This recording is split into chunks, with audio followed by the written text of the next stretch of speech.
Welcome to Market Dynamics. It's Friday, February 3rd. Today I want to discuss the automobile market, and I think you'll find it very interesting.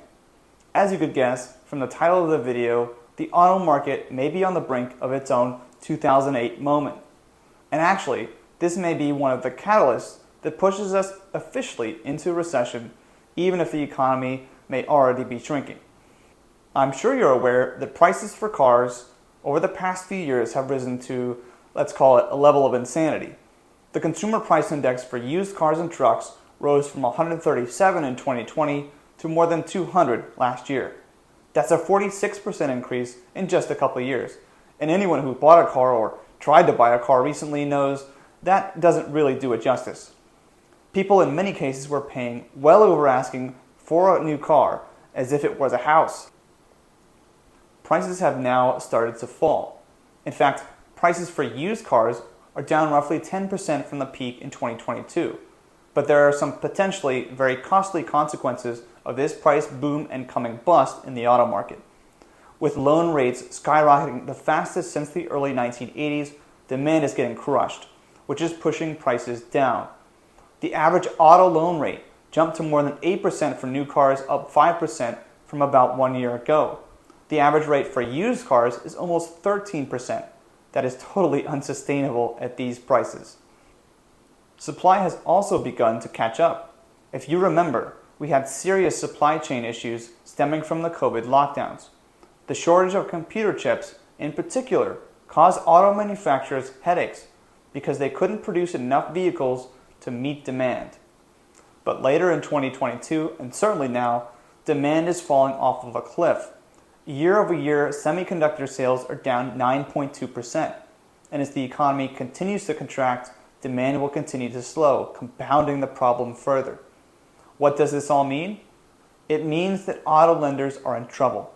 In 2008, people walked away from their homes because they bought them at unsustainable prices and the value collapsed from under them. They were underwater on their house. What that means is the value of their mortgage was worth more than the house itself.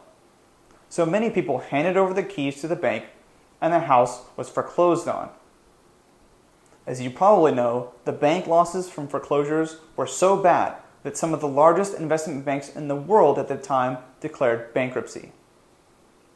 Right now in the auto market, you have quite a few people on the edge of this situation with their cars.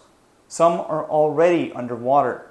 But unlike with a house, car values depreciate over time.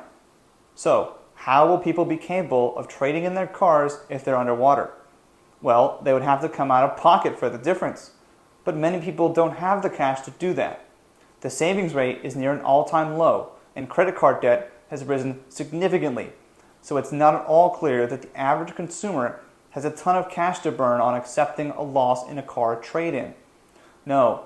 Instead, they're going to do exactly what people did during the housing bubble, turn over their keys to the bank and allow a repossession. With auto loan rates at record highs and car prices at record highs, there's no other solution for many consumers. And we're seeing it happen already. Delinquency rates for auto loans are now higher than they were in 2009. In December, the percentage of subprime auto borrowers who were at least 60 days late climbed to 5.6%. Up from a low of 2.6% in early 2021. One more troubling point. Lenders are not stupid. They know consumers are in trouble, which means their existing auto loan portfolio is also in trouble. Late last year, a select few auto lenders began giving new auto loans to people despite the fact that they knew they couldn't afford them. They gave the borrower a new auto loan despite the borrower already having a different auto loan with another creditor. They didn't pay it off through a trade-in, they just ignored it. Why? Because they're assuming the borrower will have their existing car repossessed.